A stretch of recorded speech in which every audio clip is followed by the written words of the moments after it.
ആണിനെയും പെണ്ണിനെയും വേർതിരിക്കാൻ എന്തെങ്കിലുമൊക്കെ ഒരു വ്യത്യാസം വേണ്ടേ എന്ന് നമുക്ക് തോന്നിപ്പോകാം. പക്ഷേ ആഫ്രിക്കൻ ആനകളിൽ ആണിനും പെണ്ണിനും കൊമ്പുകളുണ്ട്.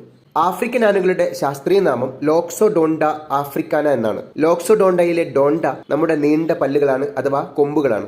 ആണിനും പെണ്ണിനും കൊമ്പുകൾ ഉള്ളതായിരിക്കാം ഗ്രീക്ക് പദമായ ഡോണ്ട അതിലേക്ക് ചേർത്തത്. ഈ ഡോണ്ട തന്നെയാണ് നമ്മുടെ ദന്തത്തിന്റെയും ഹിന്ദിയിലെ ദാന്തിന്റെയും ഇംഗ്ലീഷിലെ ഡെന്റലിന്റെയും ഒക്കെ ഉത്ഭവസ്ഥാനം. 5 മുതൽ 8 അടി വരെ നീളത്തിൽ വളരുന്ന ആനയുടെ ഒരുതരം പല്ലാണ് കൊമ്പുകൾ. ആഫ്രിക്കൻ ആനകളിൽ ഇത് ആണിനും പെണ്ണിനുമുണ്ട്. മരത്തിന്റെ വേരുകൾ കുഴിക്കുന്നതിനും മരത്തിന്റെ പുറന്തൊലി ചെത്തിക്കളയുന്നതിനും മണ്ണിൽ കുഴിച്ച് വെള്ളം കണ്ടെത്തുന്നതിനുമൊക്കെ ഈ കൊമ്പുകൾ ആന ഉപയോഗിക്കുന്നു.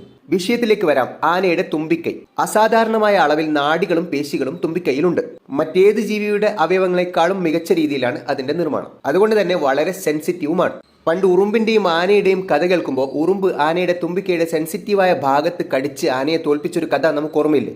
അത്തരം വളരെ സെൻസിറ്റീവായ നമ്മുടെ വിരലിനോട് സാമ്യപ്പെടുത്താവുന്ന ഒരു ഭാഗമാണ് തുമ്പിക്കൈയുടെ അറ്റം. ഇതുപയോഗിച്ചുകൊണ്ട് ആനയ്ക്ക് അരിമണി വരെ പെറുക്കിയെടുക്കാം. വെള്ളത്തിൽ മുങ്ങുമ്പോൾ ശ്വസിക്കുന്നതിനും കുടിക്കാൻ വെള്ളം വലിച്ചെടുക്കുന്നതിനും ആനയുടെ പുറത്തേക്കും മറ്റ് ശരീരഭാഗങ്ങളിലേക്കും സ്പ്രേ ചെയ്യുന്നതിനും എല്ലാറ്റിലുമുപരിയായി ചിഹ്നം വിളിക്കുമ്പോൾ കാഹളമായി ഉപയോഗിക്കുന്നതിനും ആന അവരുടെ തുമ്പിക്കൈ ഉപയോഗിക്കുന്നു.